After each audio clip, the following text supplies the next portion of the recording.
बहुत तकलीफ होती है जब आप योग्य हो और लोग आपकी योग्यता ना पहचाने। तो एपिसोड स्टार्ट होता है और हम वसंत कावड़े को देखते हैं जो शहर का सबसे अमीर आदमी है और पैसों को लुटाते हुए वो चौल की तरफ जा रहा है। तभी अचानक से वो एक पब्लिक टॉयलेट के पास आकर रुकता है और यहीं से स्टोरी स्विच हो जाती है फ्लैशबैक में। यहाँ पर हम वसिया को देखते हैं जो उसी टॉयलेट में काम करता है। एक दिन वसिया की माँ का मालिक उनके घर पर आकर के तमाशा कर रहा था तो वसिया उनसे पूछता है कि आखिर क्या हुआ।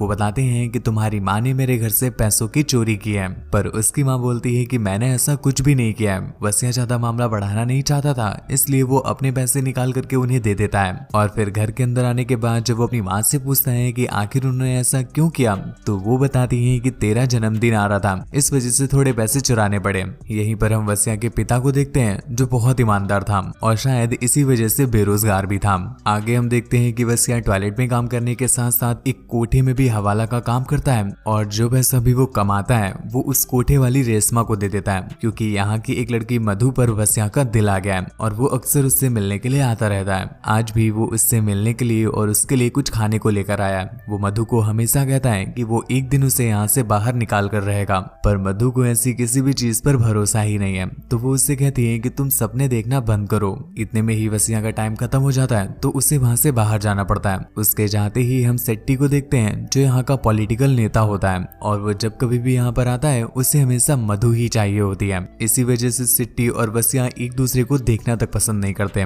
वसिया जब टॉयलेट में वापस पहुंचता है तो उसे पता चलता है कि यहाँ पर एक औरत बेहोश हो गई है। तो वसिया उसे उठाकर बाहर लाता है, उसे कुछ पैसे भी देता है। ये देखकर वो औरत उससे बहुत खुश हो जाती है। वो उसे आशीर्वाद देती है कि जा, आज के बाद से तेरी किस्मत तेरे साथ रहेगी, और ये बोलकर वो उसके हाथों में एक कंगन रख देती है। वसिया को वैसे तो कुछ खास समझ में नहीं आता, पर इतने में ही कुछ गुंडे आकर वसिया को पीटने लगते हैं और उसके पास जितना भी पैसा होता है सब वो उससे छीन कर चले जाते हैं। हमें पता चलता है कि ये सब कुछ सेट्टी ने करवाया था, क्योंकि वो वसिया से बदला लेना चाहता था। हर रोज की तरह वसिया अपने फोन में खबरदार ऐप से न्यूज पढ़ के सो जाता है, लेकिन उसके सोने के बाद अचानक से उसके फोन से लाइट्स निकलने लगती हैं और तभी एक अजीब तरह का ऐप भी इंस्टॉल हो जाता है। अगले दिन जब वसिया की आंख खुलती है तो वो दिखता है कि उसके फोन में उस ऐप से बहुत सारे नोटिफिकेशन आए हुए हैं, जैसे कि मुंबई में मूसलाधार बारिश होने वाली है और आज सुबह ही पुल गिर गया है। इन सब चीजों पर वसिया पहले तो ध्यान नहीं देता, पर तभी उसका दोस्त पीटर उसके पास आता है और उससे कहता है क्या वसिया, आज उद्घाटन में नहीं चलेगा क्या?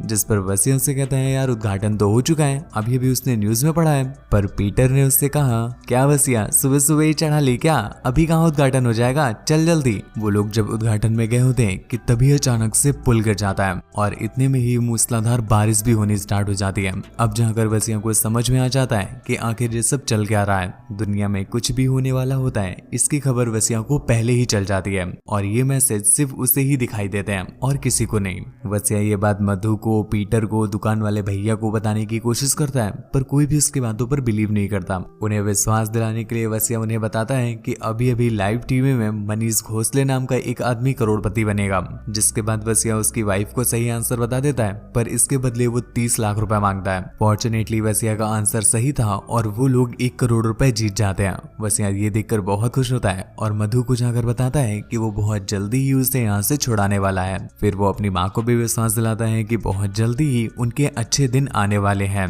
पर अगले दिन घोसले उनसे लड़ने लगता है और कहता है कि तुम्हारे जवाब की वजह से हम नहीं जीते हैं, हम तो वैसे भी जीत ही रहे थे। उनकी इस लड़ाई में मधु को बहुत सुनना पड़ जाता है, इसलिए वो वसिया से गुस्सा हो जाती है। पर तभी वसिया को पता चलता है कि मधु ने जिस बैंक पे अपने पैसे रखे हैं वो बैंक बंद होने वाली है और महबूब भाई का भी जो कैटरिंग का ऑर्डर आया है वो कैंसिल हो जाएगा। पर अब कोई भी उसकी एक नहीं सुनना चाहता तो गुस्से में सभी लोग वहां से चले जाते हैं। लेकिन अगले दिन ही मधु की बैंक बंद हो जाती है और उसके सारे पैसे भी डूब जाते हैं। इधर महबूब भाई की भी कैटरिंग का ऑर्डर कैंसिल हो गया था, तो अब उन्हें वसिया की बातों पर बिलीव होने लगता है। तो वो सभी लोग अपना थोड़ा थोड़ा पैसा करके महबूब की बेटी के हाथों कुछ पैसा क्रिप्टो में लगाते हैं और देखते ही देखते क्रिप्टो 15% बढ़ जाता है। जिसके बाद फाइनली वसिया पैसा जुटा करके मधु के कोठे जाकर मधु को छुड़ा लेता है और अब ये दोनों साथ में पूरी रात इधर उधर घूमते रहते हैं, साथ में खाते हैं, घूमते हैं और अब वसिया बहुत खुश था।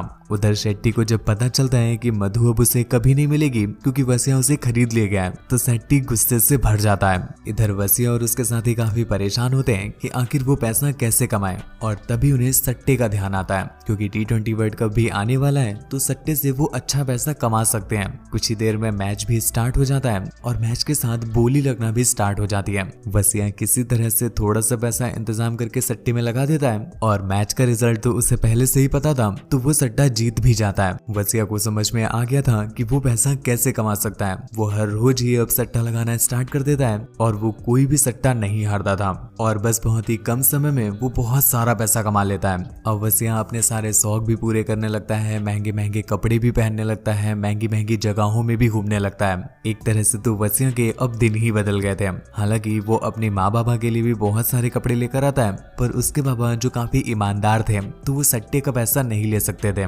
इसलिए वो सारे गिफ्ट्स बस अपनी माँ को देकर ही चला जाता है। उधर शेट्टी भी वसिया से बदला लेने के मौके ढूंढ रहा है। इधर वसिया को एक दिन ध्यान आता है कि उस मालिक ने मेरी माँ की बेइज्जती की थी, तो वो उसके घर चला जाता है उसका घर खरीदने के लिए, पर वो आदमी ये बोल करके मना कर देता है कि ये घर उसकी बीवी की आखिरी निशानी है और वो चाहे कितने ही पैसे क्यों ना दे दे, पर वो घर नहीं बेचेगा। वसिया को ये सुनकर इतना गुस्सा आता है कि वो गुस्से में जाकर 1 करोड़ की कार खरीद लेता है। ये देख करके हमें समझ में आता है कि वसिया जैसे जैसे पैसे कमा रहा है उसका बिहेवियर भी बदलता जा रहा है। एक दिन शेट्टी जब वसिया को देखता है तो उसे विश्वास ही नहीं होता कि वसिया के पास इतना पैसा आ कहां से रहा है, तो वो अपने कुछ आदमी वसिया के पीछे लगा देता है। उधर वसिया अब छोटी छोटी चीजों पर ध्यान देना ही बंद कर देता है। इवन वो तो अपनी फैमिली और अपने फ्रेंड्स पर भी कुछ खास ज्यादा ध्यान देता नहीं। उसका पूरा समय बस पैसों को कमाने में ही लगा रहता है। उसे पता चलता है कि किसी फैक्ट्री में आग लग गई है, पर वो कहता है कि इससे मुझे क्या। और कुछ दिनों के बाद जब वो अपनी माँ से मिलने के लिए दोबारा घर में जाता है तो उसे पता चलता है कि उसके बाबा का हाथ जल गया है। एक्चुअल में ये उसी फैक्ट्री में काम करते थे जिसमें आग लगी थी।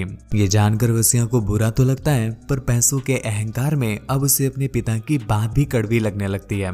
उधर महबूब भाई ने भी गरीब बच्चों में दान देना स्टार्ट कर दिया था और मधु ने भी अपना सिलाई का काम खोल लिया है। एक दिन जब ये लोग रेशमा से मिलने के लिए जाते हैं तो वो उन्हें बताती है कि अगर उन्हें सट्टा ही खेलना है तो थोड़ा बड़े लेवल पे खेलें। इसके लिए वो उन्हें एक आदमी का एड्रेस बताती है जो बहुत बड़े लेवल पर सट्टा खेलता था, जिसका नाम किस्मत भाई है। अब ये सभी लोग साथ मिलकर के काम करने लगते हैं और अब बोली लाखों करोड़ों में लगने लगती है। पर एक दिन पुलिस वसिया के होटल में पहुंच जाती है और वसिया को उठा लेती है। थाने पहुंचकर वसिया पुलिस वालों को दुगने पैसे देकर खुद को वहां से छुड़ा लाता है। लेकिन अब वसिया को शक होने लगा था कि किसी न किसी ने तो पुलिस को खबर दी होगी।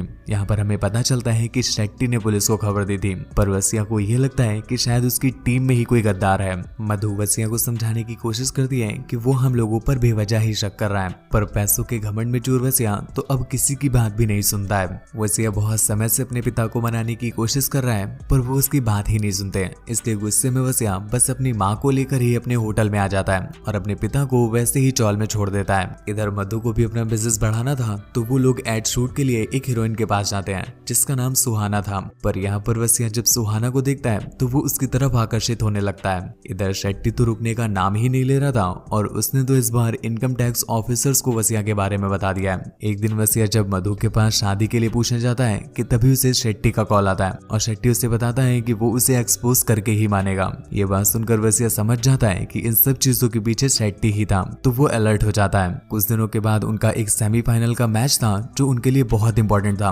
क्योंकि इसमें वसिया का काफी ज्यादा अमाउंट लगा हुआ था और इस बार वसिया किसी को भी एक खबर भी नहीं बता रहा था। पर तभी अचानक से पता चलता है कि वसिया ये सट्टा हार गया है। ये जानकर सभी लोग दुखी हो जाते हैं, पर वसिया अचानक से हंसने लगता है और बताता है कि ये उसने जानबूझ करके किया है, क्योंकि शेट्टी ने उसके पीछे ऑफिसर्स लगा दिए हैं और वो कहीं से बैठ करके ये चीज ट्रैक कर रहे होंगे। तो इस वजह से पुलिस के हाथ कुछ भी नहीं लगता और उधर शेट्टी की चाल भी फेल हो जाती है। वसिया को पता चलता है कि उस आदमी का जान से भी प्यारा कुत्ता कहीं खो गया है, तो वो उसे ढूंढने के बदले उससे उसका घर मांग लेता है। उस बेचारे आदमी के पास भी कोई ऑप्शन नहीं था, तो उसे उस कुत्ते के बदले घर देना ही पड़ जाता है। दूसरी तरफ शेट्टी वसिया के सारे अड्डों को छान लेता है, पर उसे कहीं भी 1 रुपया तक नहीं मिलता और हमें पता चलता है कि वसिया ने बहुत चालाकी से पहले ही सारा पैसा उस आदमी के घर पे छुपा दिया था। वसिया अब और भी बड़े लेवल पर सट्टा खेलने लग जाता है और दिन पर दिन पैसे पे पैसा छापने लग जाता है। पर जैसे जैसे वो पैसे कमाते जा रहा था वैसे वैसे उसके बिहेवियर में भी बदलाव आता जा रहा था।